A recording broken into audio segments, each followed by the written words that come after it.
அன்பு நேயர்களே வணக்கம். வருகின்ற வெள்ளிக்கிழமை அமாவாசை.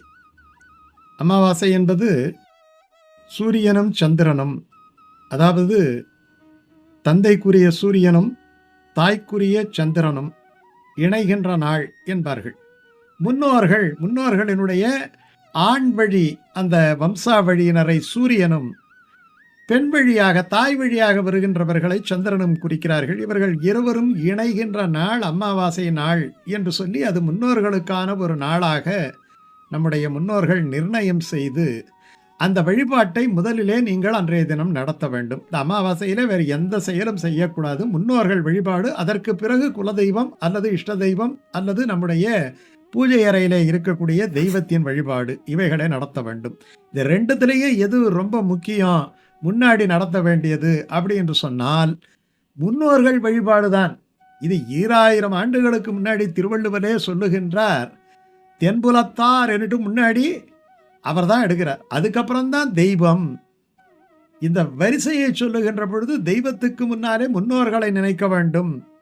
இது பலமுறை நாம் சொல்லியிருக்கிறோம். அப்படிப்பட்ட அமாவாசை இந்த பராபவ வருஷத்தினுடைய முதல் அமாவாசையாக வருகிறது. முதல் அமாவாசை. ஒவ்வொரு அமாவாசைக்கும் ஒரு சிறப்பு இருக்கு. இது சூரியன் உச்சத்திலே மேஷத்திலே இருக்கும் பொழுது வருகின்ற அமாவாசை என்பது இந்த அமாவாசைக்கான ஒரு சிறப்பு. இந்த அமாவாசை அன்று நம்ம முன்னோர்களை நினைக்க வேண்டும். இந்த அமாவாசை வானியல் ரீதியாகவும் ஆன்மீக ரீதியாகவும் முக்கியத்துவம் பெறுகிறது.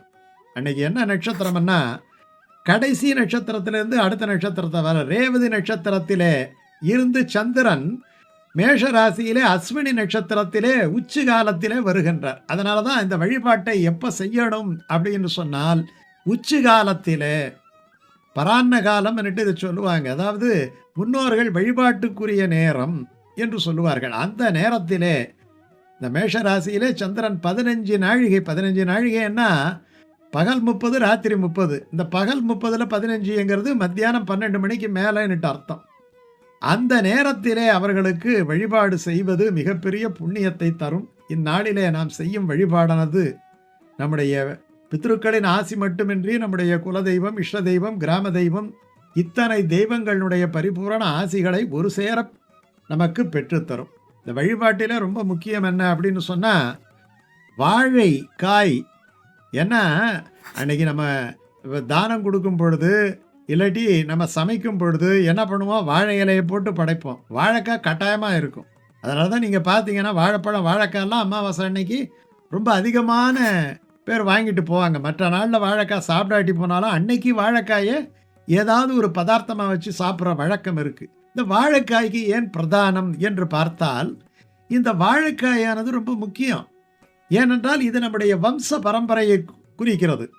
நீங்கள் ஒரு வாழை மரம், அதுக்கு பக்கத்திலேயே அது கன்று இருக்கும். அது வாழை மரமானவனே அதுக்கு பின்னாடியே ஒரு கன்று இருக்கும். வாழையடி வாழையென வந்த திருக்கூட்ட மரபுன்னுட்டு வள்ளலார் சொல்கிறார். அப்போ இந்த வாழை என்பது நேரடியாக அது பூவிலிருந்து காயிலிருந்து முளைப்பது கிடையாது. அது அப்படியே பார்த்தீங்கன்னா ஒரு கன்று ஈனும்னு சொல்லுவாங்க. வாழைக்கன்று ஈனும். மனிதர்கள் எப்படி ஒரு குழந்தையை இந்த உலகத்திலே தோற்றுவிக்கிறார்களோ அதை போல தன்னுடைய அடையாளமாக அந்த வாழையானது இன்னொரு கன்றை ஈன்று விட்டு தலை சாயும். அதனால இந்த வாழையடி வாழை என்பது ஒரு பரம்பரையை குறிப்பிடுவதாலே இந்த பரம்பரைக்கு முன்னாடி உள்ளவர்கள் நம்மை காப்பாற்ற வேண்டும், நமக்கு பின்னாலே வரக்கூடிய சந்ததிகளையும் காப்பாற்ற வேண்டும் என்று சொல்லுகின்ற ஒரு குறியீடு என்பதனாலே இந்த வாழைக்கு ரொம்ப முக்கியத்துவமான ஒரு மதிப்பு இருக்கு. அதனால அமாவாசை வழிபாட்டிலே வாழை இலைக்கும் காய்கறிகளுக்கும் ரொம்ப முக்கியத்துவத்தை தருகிறோம். இந்த வழிபாட்டிலே கவனிக்க வேண்டிய ஒரு முக்கிய அம்சம் என்ன என்று சொன்னால், முன்னோர்களுக்காக ஒரு தனி தீபம் ஏற்றி அவர்களை மனதார அந்த தீபத்திலே ஆவாகனம் செய்து நம்ம வழிபட வேண்டும். அன்னைக்கு மட்டும் பார்த்தீங்கன்னா மற்ற தெய்வத்தினுடைய விளக்குகள் இருக்கும் பொழுது அவங்களுக்குன்னு ஒரு ஸ்பெஷலாக ஒரு சின்ன அகல் விளக்கு, அந்த அகல் விளக்கை ஏற்றி வைத்து இந்த ஒளியிலே நீங்கள் உங்களுடைய பதம் காண வேண்டும், நலம் காண வேண்டும், நீங்கள் நல்ல முறையில் இருக்கணும். ஒரு குழந்தை எப்படி தன்னுடைய அப்பா அம்மாவை பார்த்து சொல்லுதோ உன்னை நல்லா வச்சு காப்பாற்றுறேங்கிற மாதிரி, அந்த மாதிரி இருக்கிற வரை காப்பாற்றி விட்டு அதற்கு பிறகும் கூட அவர்களை நினைத்து அவர்களுடைய அந்த ஒளி வாழ்க்கைக்காக நம்ம வணங்குவது இருக்கிறது அல்லவா, அது ரொம்ப முக்கியம். நம்ம ஏற்கனவே சொல்லியிருக்கிறோம், அது உச்சிகால பூஜைங்கிறது. பகலிலே பித்ரு வழிபாட்டை முடித்துவிட்டு இரவிலே ஆலயத்திற்கு சென்று அவர்களுடைய ஆத்ம சாந்திக்காகவும் நம்முடைய குடும்ப நலனுக்காகவும் பிரார்த்தனை செய்து இந்த வழிபாட்டை நிறைவுபடுத்த வேண்டும், முழுமைப்படுத்த வேண்டும். ஜோதிட ரீதியாக இதுக்கு என்ன முக்கியத்துவம் என்று பார்த்தா, ஜோதிட ரீதியாக சந்திரன் மனதிற்கு அதிபதி, சூரியன் ஆத்மாவுக்கு அதிபதி. இந்த அமாவாசை அன்று இவர்கள் இருவரும் இணையும் போது நம் மனம் ஆன்மாவுடன் ஒன்றிணைகிறது. அதனால இந்த நாளிலே எடுக்கப்படும் நல்ல முடிவு, சங்கல்பம் உறுதியான பலனை தரும், எதிர்கால அந்த நல்வாழ்க்கையை தரும். நமக்கு ஏதாவது எதிர்மறை எண்ணங்களை இருந்தால் அதையெல்லாம் நீக்கி மன தூய்மை பெற வைக்கும் மிகச்சிறந்த நாள் இந்த அமாவாசை. அமாவாசை என்று கடலிலே அல்லது புனித நதிகளிலே நீராடுவது புண்ணிய ஸ்நானம் என்று பேர். அன்னைக்கு செய்கிறதுக்கு பேரே புண்ணிய ஸ்நானம், அதாவது புண்ணியம் கொடுக்கக்கூடிய ஒரு நீராட்டம் என்று அழைக்கப்படுகிறது. இந்த பித்ரு கடன் என்பது ஒரு தலையாய கடமையாக நம்முடைய சாஸ்திரங்களில் கூறப்பட்டிருக்கிறது. அதே மாதிரி இந்த சித்தர்கள், முனிவர்கள் இவர்களெல்லாம் பார்த்தீங்கன்னா இந்த அமாவாசை தினங்களிலே தங்களுடைய தவ வலிமையால் இந்த உலகத்திற்கு ஒரு சூட்சுமமான ஆற்றல்களை தருகிறார்கள். இந்த நாளிலே மௌன விரதம் இருப்பது, தியானம் செய்வது அந்த பிரபஞ்ச ஆற்றலை நம் உடலுக்குள் எளிதாக கொண்டு வரும். அதனால் அன்னைக்கு பார்த்தீங்கன்னா ஒரு 10 நிமிஷமாவது காலையில், அதே மாதிரி சாயங்காலம் விளக்கு வச்சு ஒரு 10 நிமிஷம் தியானம் பண்ணினால் அந்த அமாவாசை என்று அந்த ரிஷிகள், சித்தர்கள் இவர்களெல்லாம் ஒரு விதமான சக்தியை இந்த உலகத்துக்கு தருகின்றார்கள். அந்த சக்தியை, அந்த பிரபஞ்ச ஆற்றலை நம்மாலே அமாவாசை என்று பெற முடியும். அதே மாதிரி அமாவாசையிலே தருகின்ற தானங்களுக்கு மிகப்பெரிய சிறப்பு உண்டு.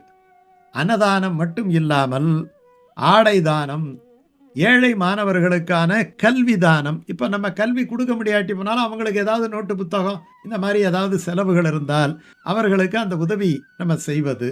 அதே மாதிரி பசுமாட்டுக்கு அன்றைக்கு ஒரு வாயுரை, ஏதாவது ஒரு இலையோ ஒரு பழமோ அகத்திக்கீரையோ ஏதோ தரணும். அதனால் இந்த அமாவாசை என்று நிச்சயமாக, அதுவும் இந்த சித்திரை மாதம் இந்த வருஷத்தினுடைய முதல் அமாவாசை. எப்பயும் பார்த்தீங்கன்னா பிகினிங் ரொம்ப முக்கியம்னு சொல்லுவாங்க. அதே மாதிரி இந்த பராபவ வருடத்தினுடைய முதல் அமாவாசையாக இந்த அமாவாசை இருப்பதால் நிச்சயமாக நம்முடைய முன்னோர்களை எல்லாம் நாம் நினைத்து வழிபாடு நடத்துவது சாலச் சிறந்த பலனை தரும்.